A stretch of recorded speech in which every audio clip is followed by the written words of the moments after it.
Welcome to the SCLS Podcast series. Today we are sitting down with the gold standard of regional logistics. Joining me is Donavan Brent, Managing Director for East Africa at DHL Supply Chain. DHL is our gold sponsor for the summit this year, and we are incredibly excited to bring your team's insights onto our main stage. Good afternoon, Sveta. Thank you very much for the opportunity to appear with you.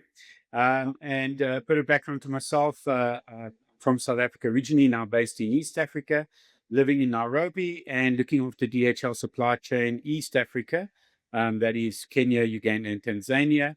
Been with DHL going on 12 years now and really enjoying it. We've got a growth agenda in East Africa, and that's our focus. Thank you. Thank you. 12 years is a pretty long time in East Africa itself. I read your recent global connectedness reports, and it suggests that while global trade remains near record highs, we've entered a harder, less predictable future. From a DHL Africa perspective, how are you seeing this unpredictability manifest specifically within the East African trade corridors? We're seeing that unpredictability most clearly in our trade flows, like shifting rather than stopping. Volumes are still moving, but routes are less stable, lead times are less consistent, and costs can change quickly depending on what is happening globally. In East Africa, this plays out at the corridor level. Port performance, inland transport, and border processes are still the critical pressure points.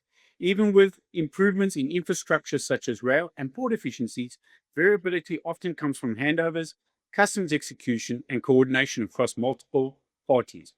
From a supply chain perspective, the impact is that customers are placing more emphasis on predictability over pure speed, and they're looking for partners who can manage variability, not just move freight. Are you finding that local companies are overcorrecting with inventory, or are they just genuinely caught off guard?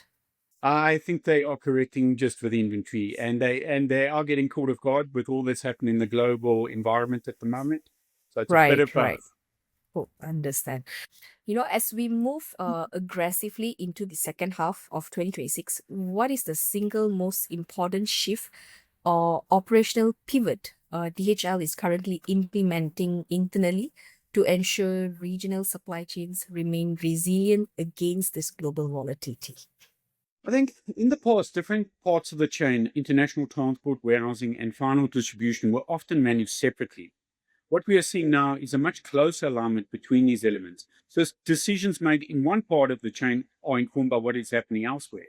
For example, how inventory is positioned, how goods are routed inland, and how final delivery is planned all need to work together that reduce unnecessary handovers and gives customers more control when conditions change.